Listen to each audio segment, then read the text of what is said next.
బెజవాడలో real estate రంగం ఊపందుకుందా ఉసూరుమంటోందా? అధికార పార్టీ నేతలు చెబుతున్నట్లుగా రియాల్టర్లు పండగ చేసుకుంటున్నారా? డీలా పడ్డారా? తమపై నమ్మకంతో భూముల ధరలకు రెక్కలొచ్చాయి అంటున్న కూటమి నేతల మాటల్లో నిజమెంత? Let's watch. విజయవాడలో రియల్ ఎస్టేట్ రంగంపై ఈ మధ్య తరచూ చర్చ నడుస్తోంది. తాము ఎప్పుడు అధికారంలోకి వచ్చినా రియల్ ఎస్టేట్ రంగం ఊపందుకుంటుందని కూటమి నేతలు పదే పదే ప్రచారం చేస్తున్నారు. కానీ కూటమి నేతలు చెబుతున్న దానికి ప్రస్తుతం బెజవాడలో పరిస్థితులకు ఏమాత్రం పొంతనలేదు. కూటమి ప్రభుత్వం గద్దెనెక్కినప్పటి నుంచి రాష్ట్రంలో మరీ ముఖ్యంగా విజయవాడలో రియల్ ఎస్టేట్ వ్యాపారం నేల చూపులు చూస్తోంది. అమ్మకాలు కొనుగోళ్ల లావాదేవీలతో ఒకప్పుడు కిటకిటలాడే సబ్ రిజిస్ట్రార్ కార్యాలయాలు ఇప్పుడు వెలవెలబోతున్నాయి. 2019 నుంచి 2024 మధ్య ఏడాదికి సగటున 25 లక్షలకు పైగానే స్థిరాస్తుల రిజిస్ట్రేషన్లు జరిగాయి.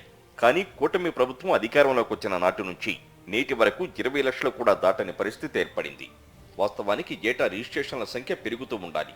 కానీ ఈసారి అదనంగా పెరగకపోగా 2023-24 సంవత్సరంలో జరిగిన 21.91 లక్షల స్థిరాస్తుల రిజిస్ట్రేషన్ల సంఖ్యను కూడా చేరుకునే అవకాశం కనిపించడం లేదు. ఇక విజయవాడ విషయానికి వస్తే పట్టమట్ట సబ్ రిజిస్ట్రార్ కార్యాలయంలో సాధారణంగా ప్రతి నెల సగటున 1000 నుంచి 1200 వరకు రిజిస్ట్రేషన్లు జరుగుతూ ఉంటాయి. కానీ ఇప్పుడు 800 రిజిస్ట్రేషన్లు జరగడం కూడా గగనంగా మారింది. ఇవాళ రియల్ ఎస్టేట్ అనేది శాంతం దిగజారిపోయింది, పడిపోయింది. దానికి నిదర్శనం రిజిస్టర్ ఆఫీస్కి వెళ్తే మీరు ఆ ఖాళీ ఉన్న విజులు చూసుకోవచ్చు మీరు. ఎందుకంటే నేను 2-3 రోజుల కింద ఒక రిజిస్టర్ ఆఫీసులు గారు కలిస్తే ఒకటి చెప్పారు ఆయన, రిజిస్ట్రేషన్లు లేవు. కలెక్టర్ని మీటింగ్ పెట్టి ఈ గవర్నమెంట్ పెట్టి కలెక్టర్లు మీటింగ్ పెట్టి డబ్బులు తీసుకురండి అంటే డబ్బులు ఎక్కడి నుంచి తీసుకొస్తాం సార్, రిజిస్ట్రేషన్లు లేకపోతే కలెక్షన్లే లేకపోతే అని చెప్పడం జరుగుతుంది. అంటే ఈ రాష్ట్రంలో ఈ పాలన ఏదో అనుకున్నారు కానీ ఏమీ జరగట్లేదు, అంతా సున్నా. ఫిబ్రవరి 1 నుంచి గ్రామీణ పట్టణ ప్రాంతాల్లో రిజిస్ట్రేషన్ల విలువలను ప్రభుత్వం సవరించింది. ఆయా ప్రాంతాల అభివృద్ధి ప్రాతిపదికన 10 నుంచి 25% వరకు ధరలను పెంచింది. భూములతో పాటు నిర్మాణాల విలువను సైతం పెంచేసింది. అమరావతి పరిధిలోని 29 గ్రామాలను ఈ రిజిస్ట్రేషన్ల పెంపుదల నుంచి మినహాయించింది. నివాస, వాణిజ్య భవనాలు, అపార్ట్మెంట్ల విలువను అమాంతం పెంచేసింది. గతంలో విజయవాడలోని పట్టమట ప్రాంతంలో ₹1,00,00,000 విలువైన ఫ్లాట్ కొనుగోలు చేస్తే 8 లక్షల వరకు రిజిస్ట్రేషన్ ఛార్జీలయ్యాయి. కొత్తగా పెరిగిన ధరల కారణంగా ఈ రిజిస్ట్రేషన్ల ఛార్జీలే 10.5 లక్షలు దాటేసింది. ప్రభుత్వ నిర్ణయంతో భూములు, భవనాల అమ్మకాలు చాలా వరకు మందగించాయి. గతంలో విజయవాడలో చదరపు గజం విలువ 3,000 ఉంటే ఇప్పుడు 6,000 చేశారు. దీంతో డబుల్ బెడ్ ఫ్లాట్ కొనాలంటే అన్ని సదుపాయాలతో కలిపి దాదాపు ₹1,00,00,000 అవుతోంది. దీనికి తోడు ఇటీవల వచ్చిన వరదలతో ప్రజల్లో కొంత భయం ఏర్పడింది. దీంతో జనాలు ఇల్లు, స్థలం తీసుకునేందుకు జంకుతున్నారు. రేట్లు అమాంతం పెరిగిపోవడంతో కొనుగోలుదారులు వెనకడుగు వేస్తున్నారు. చాలా మంది సిటీని వదిలేసి నగర శివారులు ఇళ్లు, భూములు కొనేందుకు ఆసక్తి చూపుతున్నారు. అటు విజయవాడతో పాటు చుట్టుపక్కల ప్రాంతాల్లో రేట్లు పెంచేసి అమరావతికి మాత్రమే మినహాయింపు ఇవ్వడంపై సర్వత్రా విమర్శలు వెల్లువెత్తుతున్నాయి. అందరూ అమరావతిలోనే భూములు కొనేలా చూడాలనేది చంద్రబాబు ప్రభుత్వం ఆలోచనగా కనిపిస్తోందంటున్నారు స్థానికులు. భూముల రేట్లు పెంచుకొని అమరావతికి బాగా డిమాండ్ పెరిగిందని ప్రచారం చేసుకోవడానికే ఈ నిర్ణయం తీసుకున్నారని అంటున్నారు. చంద్రబాబు అమరావతి జపం చేస్తూ విజయవాడ అభివృద్ధిపై దృష్టి పెట్టకపోవడంతో రియల్ ఎస్టేట్ రంగం తిరోగమనంలో ఉందన్న వాదనలు బలంగా వినిపిస్తున్నాయి. కూటమి ప్రభుత్వం అధికారంలోకి వచ్చిన 10 నెలలకే ఇంతటి దారుణమైన పరిస్థితులు నెలకొంటే వచ్చే 4 ఏళ్ల గురించి ఆలోచిస్తేనే భయమేస్తోందంటున్నారు రియల్ ఎస్టేట్ వ్యాపారులు. ఆంధ్రప్రదేశ్ అంటే అమరావతి అంటున్నారు చంద్రబాబు నాయుడు. రియల్ ఎస్టేట్ వ్యాపారానికి అమరావతిని రాజధానిగా చేసుకుంటున్నారు. రాష్ట్రంలో మిగతా ప్రాంతాలను విస్మరించి అమరావతిపైనే దృష్టి సారించడంతో ఇతర నగరాల్లో రియల్ ఎస్టేట్ రంగం దారుణంగా దెబ్బతినేసింది. కూటమి అధికారంలోకి రావటానికి ముందు వరకు రాయలసీమలో రియల్ ఎస్టేట్ బిజినెస్ అద్భుతంగా ఉండింది. ప్రత్యేకించి టెంపుల్ సిటీ తిరుపతిలో రియల్ వెంచర్స్ బాగా పెరిగాయి. అయితే కూటమి వచ్చిన తర్వాత రియల్ ఎస్టేట్ రంగం పడిపోయిందని వ్యాపారులు ఆక్రోశిస్తున్నారు. కోట్లకు పెట్టుబడులు పెట్టిన వారు ఆత్మహత్యలు చేసుకోవాల్సిన భయంకర పరిస్థితులు నెలకొన్నాయని వారంటున్నారు. ఆంధ్రప్రదేశ్లో విశాఖ, విజయవాడ, గుంటూరు తర్వాత తిరుపతి అతిపెద్ద నగరం. అభివృద్ధికి పుష్కలమైన అవకాశాలున్న నగరం ఇది. 7 కొండలవాడు కొలువుదీరిన క్షేత్రం కావడంతో తిరుపతిలో పెట్టుబడులు పెట్టడానికి రాష్ట్రంలోని ఇతర ప్రాంతాల వారు కూడా ఆసక్తి చూపుతారు. ముఖ్యమంత్రి చంద్రబాబు నాయుడు సొంత జిల్లాలోనే ఇది ఉండడం విశేషం. చంద్రబాబు ముఖ్యమంత్రి కాగానే తమ నగరం బాగా వృద్ధి చెందుతుందని తిరుపతి వాసులు ఆశించారు. అయితే చంద్రబాబు నాయుడు మాత్రం సీఎం పీఠం ఎక్కిన మరుక్షణం నుంచే అమరావతి పాట ఒక్కటే పాడుతున్నారు. ఫలితంగా విశాఖలో రియల్ ఎస్టేట్ డమాల్ మంది. దాంతో పాటే తిరుపతిలోనూ గడ్డుకాలం దాపురించిందని రియల్ ఎస్టేట్ రంగ నిపుణులు అంటున్నారు. కూటమి అధికారంలోకి వచ్చినప్పటి నుంచి అభివృద్ధి అంతా అమరావతిపైనే కేంద్రీకరించడంతో ఈ ప్రాంతం అభివృద్ధి మసకబారిపోతోంది. గడిచిన కొద్ది వారాలుగా రియల్ ఎస్టేట్ వ్యాపారంలో మాంద్యం కనిపిస్తోందంటున్నారు. కొత్తగా నిర్మించిన భవనాలను కొనేవారు లేకపోవడంతో కోట్లకు కోట్లు పెట్టుబడులు పెట్టిన వారు తీవ్ర సంక్షోభంలో కూరుకుపోయారు. తిరుపతి నుంచి రేణిగుంట రోడ్, ఏర్పేడు వెంకటగిరి మార్గంలో గతంలో రియల్ ఎస్టేట్ వ్యాపారం ఎక్కువగా ఉండేదని, నగర పరిసర ప్రాంతాల్లో ఇప్పుడు ఆశించిన స్థాయిలో వ్యాపారం జరగడం లేదంటున్నారు. వందల కోట్ల పెట్టుబడులు పెట్టిన రియల్ వ్యాపారులు ఆత్మహత్యలు చేసుకోవాల్సిన భయానక పరిస్థితులు నెలకొన్నాయని, దానికి చంద్రబాబు నాయుడు ప్రభుత్వ విధానాలే కారణమని రియల్టర్లు ఆక్రోశిస్తున్నారు. ఈ చిత్తూరు జిల్లాలో తిరుపతిలో గతంలో ఎన్నికల ముందు బ్రహ్మాండంగా ఉన్నది. రియల్ ఎస్టేట్ పరంగా ఏదో విధంగా పెట్టుబడులు పెట్టిన దానికి రూపాయిన్నర వడ్డీ కూడా వస్తూ ఉన్నది. ఇప్పుడు ఈ గత 6-7 నెలలుగా పెట్టుబడికి వడ్డీలు కట్టలేక ఇబ్బంది పడుతున్నాం. అయితే అమరావతిని డెవలప్ చేసుకున్నారు చంద్రబాబు నాయుడు. చిత్తూరు జిల్లాగా ఆయన పుట్టి పెరిగి ఈ చిత్తూరు జిల్లా వాసిగా వండుకొని తిరుపతి వాసిగా వండుకొని ఆయన తిరుపతిని విస్మరిస్తున్నాడు. కోట్ల రూపాయల పెట్టుబడి పెట్టినా కూడా ఆదాయం లేక ఇబ్బందులు పడుతున్నాం. అప్పుల పాలై ఆత్మహత్య చేసుకునే పరిస్థితి రియల్ ఎస్టేట్ వ్యాపారస్తులుగా మాకు కలుగుతుంది. గతంలో బ్రహ్మాండంగా ఉంది. ఇప్పుడైతే ఈ కూటమి ప్రభుత్వం అధికారంలోకి వచ్చినాక రియల్ ఎస్టేట్ రంగం విచ్ఛిన్నం అయిపోయింది. దీనికి బాధ్యులు ఎవరు అంటే చంద్రబాబు నాయుడు గారు. అసలు పెట్టుబడులు పెట్టి దానికి వడ్డీలు కట్టుకోలేక ఆత్మహత్య చేసుకునే పరిస్థితులు ఈరోజు కలుగుతున్నాయి. ఆయన ఎంతగానో అమరావతి అంటాడు. వైజాగ్లో కూడా ఏం లేదు, అక్కడక్కడ నిల్లు అయిపోయింది, ఇక్కడ నిల్లు అయిపోయింది. ఎక్కడ చూసినా చెట్ల కింద కూర్చొని కాలక్షేపం చేసుకుంటున్నాం. చంద్రబాబు నాయుడు ఉమ్మడి ఏపీలో చేసిన పొరపాటునే ఇప్పుడు చేస్తున్నారని మేధావులు ఆరోపిస్తున్నారు. గతంలో హైదరాబాద్ను రియల్ ఎస్టేట్ వ్యాపారానికి వాడుకొని మిగతా నగరాలను పట్టించుకోలేదని వారు అంటున్నారు. ఇప్పుడు అమరావతిలోనే వేల కోట్ల ప్రజాధనాన్ని కుమ్మరించి మిగతా నగరాలను ముంచుతున్నారని వారు మండిపడుతున్నారు. ఇప్పటికైనా చంద్రబాబు నాయుడు కళ్ళు తెరవకపోతే ఏపీ దివాలా తీయడం ఖాయమంటున్నారు నిపుణులు. అప్పుడు చంద్రబాబు నాయుడు భారీ మూల్యం చెల్లించక తప్పదని వారు హెచ్చరిస్తున్నారు. కూటమి ప్రభుత్వం వచ్చాక ఏపీలో రియల్ ఎస్టేట్ ఇండస్ట్రీ ఢమాలుమంది. చంద్రబాబు నాయుడు విధానాల పాపమాని రియాల్టర్లు సంక్షోభంలో కూరుకుపోతున్నారు. వైఎస్ఆర్ కాంగ్రెస్ పాలనలో విశాఖకు సముచిత ప్రాధాన్యతను ఇచ్చి కార్యనిర్వాహక రాజధానిగా తీర్చిదిద్దడానికి రంగం సిద్ధం చేయడంతో రియాల్టర్లు పండగ చేసుకున్నారు. 5 ఏళ్ల పాటు రియల్ ఎస్టేట్ బిజినెస్ విశాఖలో కలకల్లాడింది. కూటమి అధికారంలోకి రాగానే అంతా అమరావతి అంటూ విశాఖ నెత్తిన కుచ్చుటోపి పెట్టారు. ఫలితంగా రియల్ ఎస్టేట్ రంగం కకావికలమైంది. ప్రపంచంలోనే అత్యంత వేగంగా అభివృద్ధి చెందుతోంది భారత్. రానున్న కాలంలో 3వ అతిపెద్ద ఆర్థిక వ్యవస్థగా అవతరించడానికి ఉవ్విళ్లూరుతోంది. ఈ క్రమంలో భారత్ వృద్ధిలో కీలక పాత్ర పోషించబోయే నగరాల్లో మన విశాఖ నగరం ప్రథమ స్థానంలోనే ఉంది. శరవేగంగా అభివృద్ధి చెందుతోన్న విశాఖను అందుకే జగన్మోహన్ రెడ్డి కార్యనిర్వాహక రాజధానిగా ప్రకటించారు. విశాఖ అభివృద్ధికి ఎంతగానో కృషి చేశారు. గ్లోబల్ సమ్మిట్తో విశాఖ నగరానికి పెట్టుబడుల వరద పారింది. ఈ క్రమంలోనే జగన్మోహన్ రెడ్డి హయాంలో రియల్ ఎస్టేట్ రంగం ఆకాశమే హద్దుగా వృద్ధి చెందుతూ వచ్చింది. గత ఎన్నికల్లో వైఎస్ఆర్ కాంగ్రెస్ ప్రభుత్వమే అధికారంలోకి వచ్చి ఉంటే ఈ ప్రగతి మరింత పరుగులు పెట్టేది. మొన్నటి ఎన్నికల్లో కూటమి ప్రభుత్వం వచ్చి రావడంతోనే విశాఖ ప్రగతిని చావుదెబ్బ తీసేలా చంద్రబాబు నాయుడు నిర్ణయాలు తీసుకుంటూ వచ్చారు. విశాఖను రాజధానిగా అభివృద్ధి చేసే ప్రసక్తే లేదని చంద్రబాబు తేల్చేశారు. అంతేకాదు రాష్ట్రంలో ఉన్న వనరులన్నింటినీ, ఆదాయాలన్నింటినీ అమరావతిలోనే కుప్పపోసినట్టు ఖర్చు చేయాలని చంద్రబాబు డిసైడ్ అయ్యారు. రాష్ట్రంలో మిగతా ప్రాంతాలను పస్తుపెట్టి వాటికి ఇవ్వాల్సిన నిధులను కూడా అమరావతికి తరలించేస్తున్నారు చంద్రబాబు. తాను చేసే అప్పులను అమరావతి కోసమే ఖర్చు చేయాలని డిసైడ్ అయ్యారు. ఈ క్రమంలో రాజధాని అవుతుందనుకున్న విశాఖ నుంచి పరిశ్రమలను తరిమేస్తూ వచ్చారు చంద్రబాబు. దీంతో విశాఖ ప్రగతికి ప్రభుత్వమే బ్రేకులు వేస్తోందని అర్థమైంది. ఫలితంగా రియల్ ఎస్టేట్ రంగం ఒక్కసారిగా ఢమాల్ మంది విశాఖలో. స్టీల్ సిటీలో 10 నెలల కూటమి పాలనలో రియల్ ఎస్టేట్ ప్రగతిలో 25% క్షీణత నమోదైంది. ఇది రానున్న కాలంలో మరింత తగ్గే ప్రమాదం ఉందంటున్నారు నిపుణులు.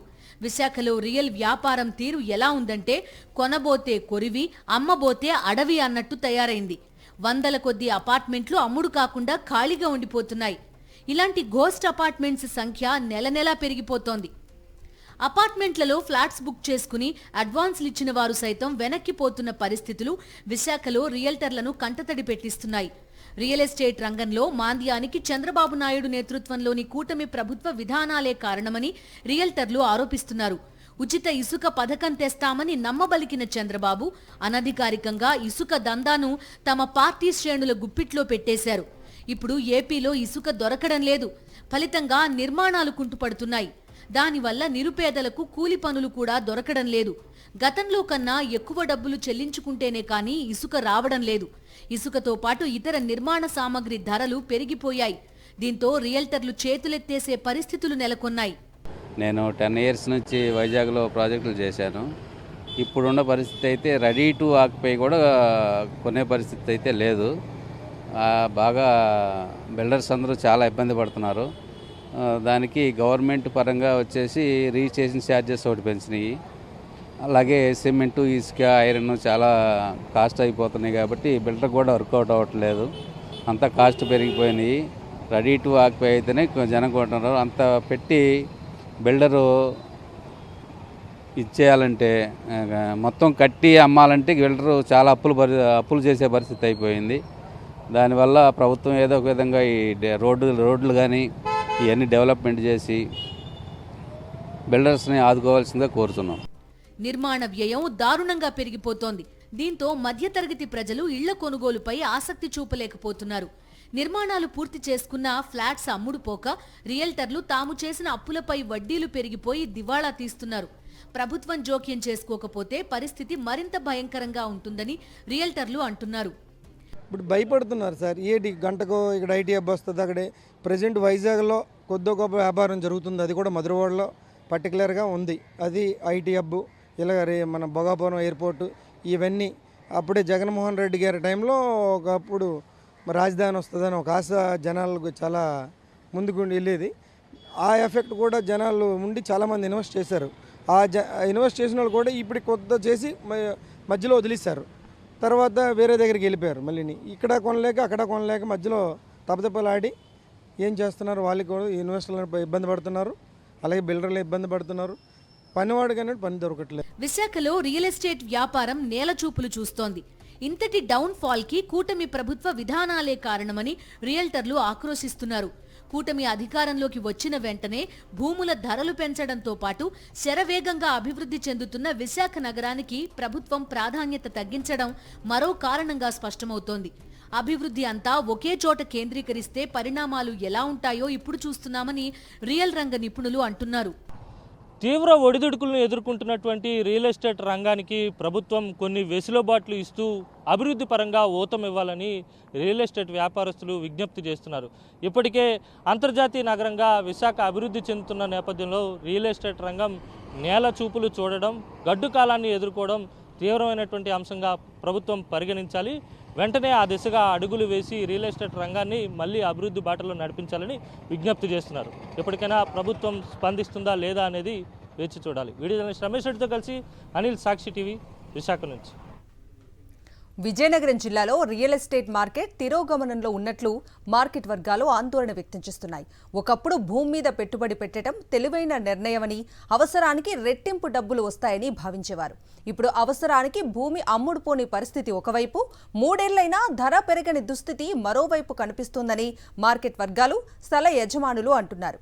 కూటమి ప్రభుత్వం వచ్చిన తర్వాత విశాఖపట్నం, విజయనగరం మధ్య రియల్ ఎస్టేట్ రంగం తీరుపై సాక్షి టీవీ కథనం. విజయనగరం జిల్లా భోగాపురంలో విశాఖపట్నం ఇంటర్నేషనల్ ఎయిర్పోర్ట్ నిర్మాణంతో ముఖ్యంగా విజయనగరం, విశాఖపట్నం జిల్లాల్లో మధ్యలో విపరీతమైన డెవలప్మెంట్ ఉంటుంది. రియల్ ఎస్టేట్ అయితే ఒక భూమి ఉంటుంది, ఇంటి స్థలాలకైతే గిరాకీ ఏర్పడుతుంది. అదేవిధంగా అపార్ట్మెంట్ల కన్స్ట్రక్షన్ కూడా ఒక గిరాకీ ఏర్పడుతుంది అనేటువంటిది పెద్ద ఎత్తున ప్రచారం జరిగింది. అయితే గత ఏడాదిగా తీసుకున్నట్టయితే ఇదంతా కూడాను ఉత్తుత్తి ప్రచారం. ఇప్పుడు ఉన్నటువంటి కూటమి ప్రభుత్వం ఈ మేరకు ఎటువంటి చర్యలు చేపట్టలేదు. డెవలప్మెంట్ పైన ఇటు ఇన్వెస్టర్స్కి కానీ, లేకపోతే అటువైపు సెల్లర్స్కి కానీ, లేకపోతే కొనుగోలుదారులకు కానీ ఎవ్వరికి కూడా ఒక నమ్మకం లేకపోయింది అనేటువంటిది మనకు అర్థమవుతుంది. భోగాపురం ఎయిర్పోర్టుతో పాటు దానికి అనుబంధంగా coastal corridor, industrial corridor, metro rail మార్గాలంటూ కూటమి ప్రభుత్వం ఊరిస్తోంది. దీంతో విజయనగరం, విశాఖ జిల్లాల్లోని భీమిలి, తగరపు వలస, భోగాపురం, పూసపాటిరేగ, డెంకాడ, విజయనగరం రూరల్ మండలాల్లో రియల్ ఎస్టేట్ ఊపందుకుంటుందని మార్కెట్ వర్గాలు భావించాయి. చాలా మంది రియల్టర్లు ఇక్కడ వాలిపోయాయి. భూములు కొనుగోలు చేసి వెంచర్లు వేసిన వారు కొందరు, వెంచర్లను అమ్మే మార్కెటింగ్ సంస్థలు మరికొన్ని పెద్ద ఎత్తున ప్రచారం చేశాయి. అయితే కొనుగోలుదారుల నుండి ఆశించిన స్పందన రాకపోవడంతో ఇప్పుడు ఈ వెంచర్లు వెలవెలబోతున్నాయి. విజయనగరం మున్సిపల్ కార్పొరేషన్లోనైతే గజం 15,000 నుండి 20,000 వరకు కూడా ధర పలికింది. విజయనగరంకి కొంచెం పక్కన ఉన్నటువంటి గ్రామ పంచాయతీల్లోనైతే 7,500 నుంచి 10,000 వరకు ఉన్నటువంటి పరిస్థితి కనిపిస్తుంది. ఇదంతా కూడాను మనం తీసుకున్నట్టయితే వాస్తవానికి ఇక్కడెక్కడ కూడా ఆ మేరకు క్రయ విక్రయాలు జరిగినట్టుగా మనకు అవుతోంది. ముఖ్యంగా మనం ఇప్పుడు విజువల్లో చూడవచ్చు. ఇది విజయనగరం మున్సిపల్ కార్పొరేషన్లో ఉన్నటువంటి వెంచర్. ఇది గత ఏడాదిగా పూర్తిగా ఇక్కడ సేల్స్ అయితే తగ్గిపోయిందని చెప్పి వెంచర్ నిర్వాహకులు చెప్తున్నారు. ఎందుకంటే ధర అయితే మాత్రం ఆకాశాన్ని అంటింది, కానీ దాన్ని కొనుగోలు చేయడానికైతే మాత్రం ఎవరూ రావట్లేదు. ఆ తర్వాత బిల్డింగ్ కన్స్ట్రక్షన్ కూడా ప్రజలు ఎవరు కూడా ముందుకు రాకపోవడంతో ఈ నిర్మాణం అంతా కూడాను ఇప్పుడు బిజినెస్ లేకుండా పూర్తిగా అయిపోయినటువంటి పరిస్థితి. ఒకప్పుడు భూమిపైన పెట్టుబడి పెట్టడానికి మధ్యతరగతి కుటుంబాల వాళ్ళు ఆసక్తి చూపేవారు. కానీ ఇప్పుడు ఈ తరహా ఆసక్తి కనిపించడం లేదని మార్కెట్ వర్గాలు చెప్తున్నాయి. ఏదైనా వెంచర్లో భూమి లేదా అపార్ట్మెంట్ కొన్నాక దానిని అవసరానికి అమ్ముకోవాలంటే చాలా కష్టమవుతోందని అమ్మకందారులు ఆవేదన చెందుతున్నారు. అట్లీస్ట్ ఒక 20% కూడా జరుగుతుందని అయితే ఏం విధంగా లేదు సార్. ఎందుకంటే అన్నీ ఫ్రీగా ఉన్నాయి అనిపిస్తుంది తప్ప సేల్ పరంగా అయితే ఏం లేదు. మీ ఏ రిజిస్టర్ ఆఫీస్ ఎక్కడ చూసుకునే డాక్యుమెంట్ అందరూ ఖాళీగానే ఉన్నారు. అంటే అపార్ట్మెంట్ వ్యవస్థ అయితే ప్రజెంట్ పాత బిల్డర్లు అందరూ ఆల్రెడీ ఆగిపోయి ఏదో వేరే వ్యాపారాలు చేసుకుని తప్ప ఇంకా అపార్ట్మెంట్ కల్చర్ అనేది మీ కనుమరుగు అయ్యే పరిస్థితిలాగా అనిపిస్తుందండి. భూమి ధరలు మరో 10 ఏళ్లకు సరిపడా పెరిగిపోవడం ఈ దుస్థితికి కారణమని మరికొందరు చెప్తున్నారు. మార్కెటింగ్ హంగుల వల్ల దళారీలు భూముల ధరల్ని పెంచేశారని, రియల్ ఎస్టేట్ దళారుల వల్ల భూములు మధ్యతరగతికి అందుబాటులో లేకుండా పోయి మార్కెట్ పడిపోయినట్టు తెలుస్తోంది. భూమి మీద పెట్టుబడి పెడితే కొన్ని ఏళ్ళకి అది రెట్టింపు అవుతుంది. ఒక 3 సంవత్సరాలకి 4 సంవత్సరాలకి రెట్టింపు అవుతుంది అనేటువంటి భరోసా ఉండదు. కానీ ఇప్పుడున్న పరిస్థితుల్లో భూమి మీద పెట్టుబడి పెడితే 5 సంవత్సరాల తర్వాత అసలు కూడా రాదన్నటువంటి అపనమ్మకం అయితే కనిపిస్తుంది. ఈ నేపథ్యంలో రియల్ ఎస్టేట్ పుంజుకోవటం లేదు అనేటువంటి ప్రచారమే ఈ ప్రాంతంలో వినిపిస్తుంది. వీడియో చేసి యుగంధర్, సాక్షి టీవీ, విజయనగరం నుండి.